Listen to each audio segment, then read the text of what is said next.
上次我们的牛圈茶室做好后，就给大家拍摄了，说我们要继续改造猪圈茶室。大家都建议我们说，猪圈茶室先暂时不改造，因为我们的路暂时还不知道要不要往这里修过来。如果是修过来的话，已经改造好的猪圈茶室那就拆掉，太浪费了。然后我们现在就不改造猪圈茶室了。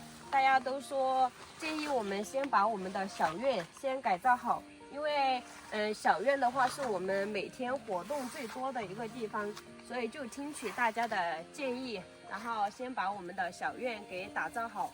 然后现在呢，它是这个样子，它是一些石头原貌这样累积起来的，我们就打算将就它这个石头，在这上面做一个地基。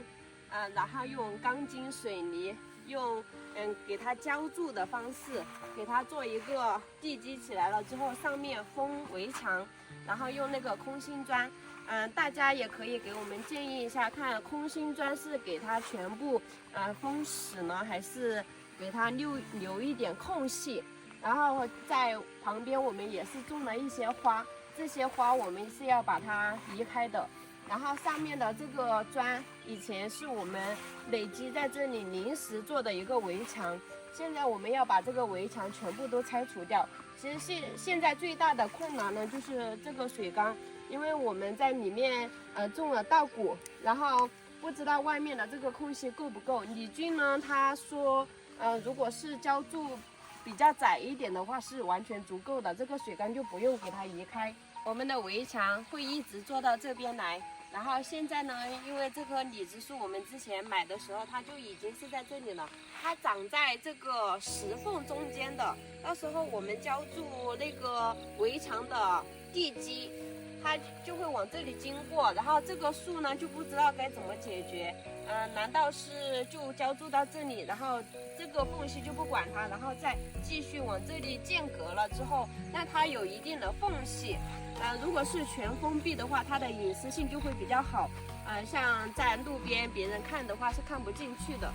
如果是往外面看出来的话，就只能看到上面的风景，然后以下的风景就是看不到的。我们现在就是这些砖全部都要给它拆除掉，一直把围墙围到这里来，这里就是我们围墙的终点。然后在这里做一个龙门，我们现在这里也是种了一棵三角梅，而且这棵三角梅也是长得特别好的。我们就想的是让它迁到龙门上面去。然后之前种的时候也给它留有外面的一些空间，用来做围墙的空间，所以这棵三角梅是可以不用移开的。然后这里呢，这个龙门我觉得应该可以暂时就让它这个木门。然后这棵三角梅移上去了之后是特别美的，这个木头都可以看不见。然后这里的这个石板路是特别有感觉的，就让它这样。不过我觉得到时候如果是做围墙的话，这里可能会被破坏一些。如果把围墙做好了，被破坏的地方我们还是要把它修复的，因为这里的这个石板路是非常有感觉的。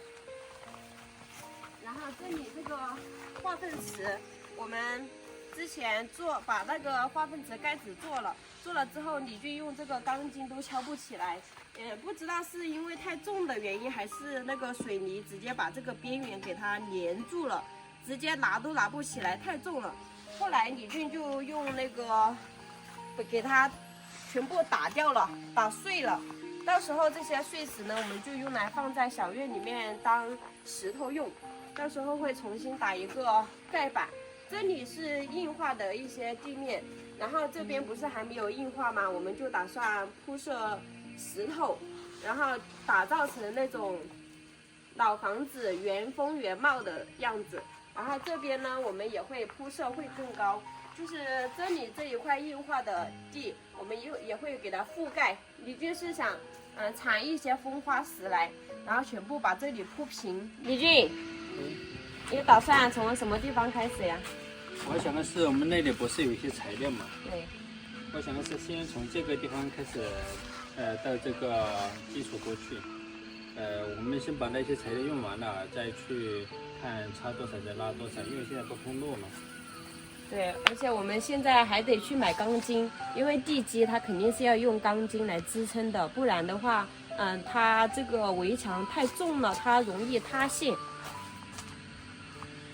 用那个钢筋来直接绑在那个模板里面。对，我们现在还要做一个模板。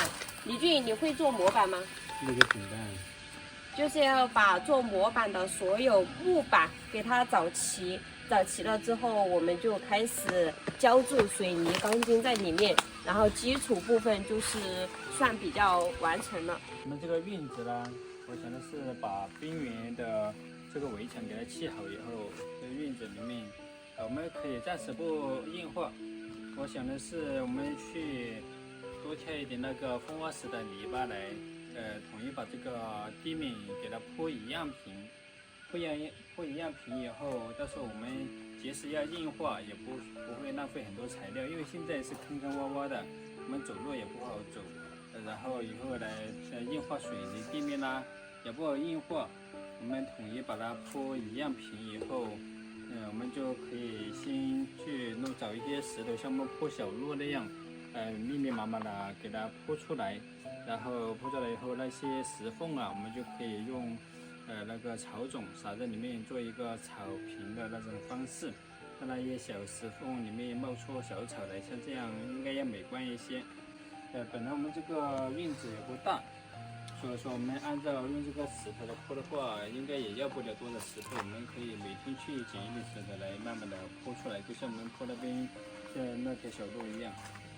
我们把这个花园和这个围墙做好了，我们才知道这个院子它的水平是有多高，哪里需要停，哪里需要给它挖走。现在呢，我们整体看的话，可能是这边要矮一些，那边要高一些。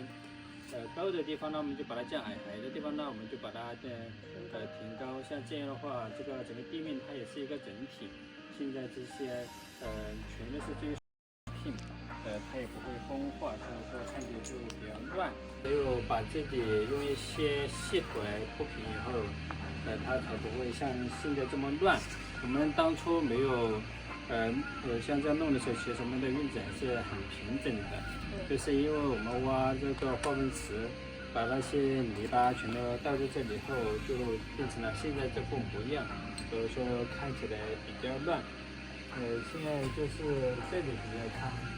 那边就过去就比较窄了，然后这个位置呢，我们都是全整体给它铺平以后，如果说以后要硬化的话，我也想的是要做一个特别的硬化，而不是整体的那种一块平整的地。我们可以在网上去买一些那种模具来，给它硬化出仿古的那种，就是那种像小石板一样。然后一直铺到那边去，应该效果也是不错的。我们这个花台呢，我想的是做一个大概50公分宽的一个花台，像这样50公分应该大了40公分吧，只要能种下花就可以了。像这种边缘的地方，我们需要种果树的话，就给它留宽一点，像那个高低起伏的这种花台应该很漂亮。像这个我们到时候就不移栽了，就将就这里。就把它给它嵌入进去了。比如说这外面的话，我们到时候去买一点钢筋来给它绑扎好，然后灌那个混凝土，像这样就可以防止以后砌成它承受不住这个压力。其实大家听我们的计划可能很简单，但是这一系列的工作还是挺困难的。但不过我们也会一步一步的打败这些困难，然后总会有办法解决的。